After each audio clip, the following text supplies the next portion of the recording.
Équation d'une droite perpendiculaire à une droite donnée. Donc ici dans mon dessin, j'ai deux droites, D1 et D2 qui sont perpendiculaires. J'aimerais avoir sous sa forme générale l'équation de la deuxième droite. Donc, trouver l'équation d'une droite, c'est y égale mx plus b. Donc, le m, c'est la pente de la droite qu'on devrait calculer en faisant y2 moins y1 sur x2 moins x1. Sauf que je n'ai pas deux points sur ma droite, donc je ne peux pas faire ce calcul-là. Donc, si je n'ai pas deux points pour faire le calcul de ma pente, je dois chercher mes mots-clés qui sont les droites parallèles ou encore perpendiculaires. Donc, perpendiculaire, je sais que pour avoir deux droites perpendiculaires, il me faut que le produit des pentes soit égal à moins 1.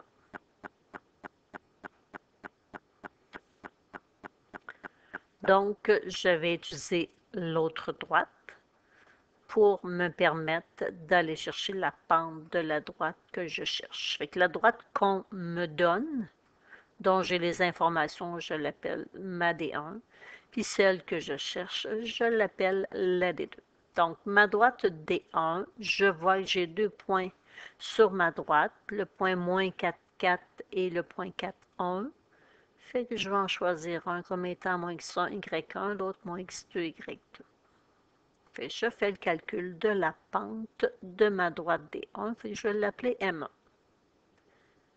Fait que y2 moins y1 sur x2 moins x1, ça va me faire 1 moins 4 sur 4 moins 4, donc moins 3 huitièmes. Moi, ce que je veux, c'est la pente de la deuxième droite et on sait que le produit des pentes donne moins 1.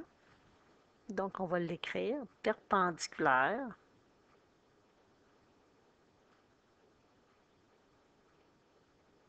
Ça veut dire que le produit de mes pentes est égal à moins 1. Ici, j'aurais pu écrire aussi ma droite D1 est perpendiculaire à ma droite D2. Juste en symbole mathématique, ça serait correct. Donc, moins 3 huitièmes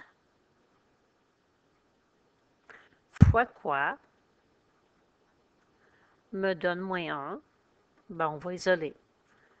Si on veut savoir la pente de la deuxième droite, on va diviser par moins 3 huitièmes.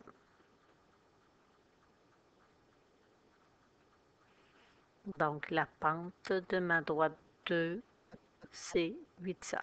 Ou encore, on n'est pas obligé de faire le calcul. Je veux voir qu'on a des droites perpendiculaires, le produit des pentes donne moins 1. Vous pouvez tout de suite me donner la réponse parce que des droites peuvent être perpendiculaires, leurs pentes doivent être opposées. Donc, si elle est négative, l'autre est positive et inversée. 8 tiers. Ici, j'ai juste à changer l'ordre du numérateur et dénominateur. Ça serait correct. Fait que maintenant, on va répondre à la question. On vous demande de trouver l'équation de la droite. Fait que c'est sûr, c'est y égale mx plus b, même si on vous impose général. On sait que la pente, c'est 8 tiers. Maintenant, pour trouver le b, l'ordonnée à l'origine, il faut juste faire attention. Parce que là, on cherche l'équation de la droite des deux. Celle-là. Fait qu'on ne peut pas prendre n'importe quel point. On doit absolument prendre le point sur la droite, puis le point sur la droite dont on cherche l'équation. Bien, ici, c'est le point moins 3, moins 5.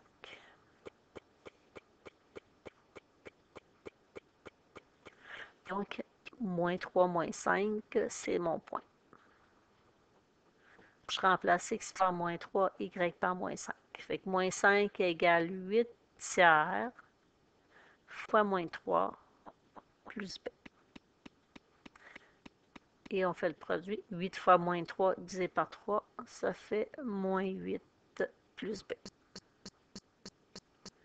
Et là, je vais isoler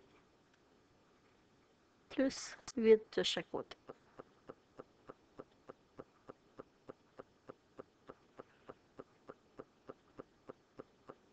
Fait qu'on vous demande quelle est l'équation de la droite. Ben, y égale 8 tiers x plus 3. Ça, c'est ma forme fonctionnelle. Si on me dit sous la forme générale, ben là, vous avez une étape de plus à faire. Parce que sous la forme générale, c'est la forme ax plus by plus c égale 0. Ben, on va mettre égal à 0. On va faire moins y de chaque côté. Fait qu'on a 8 tiers x moins y plus 3 égale 0.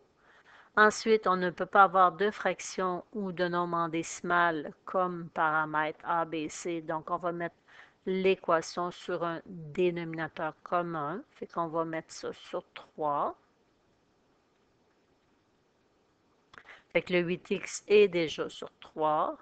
Le y est sur 1, fait qu'on va faire fois 3. Le 3 est sur 1, on va faire fois 3. C'est le même dénominateur, on va le laisser tomber.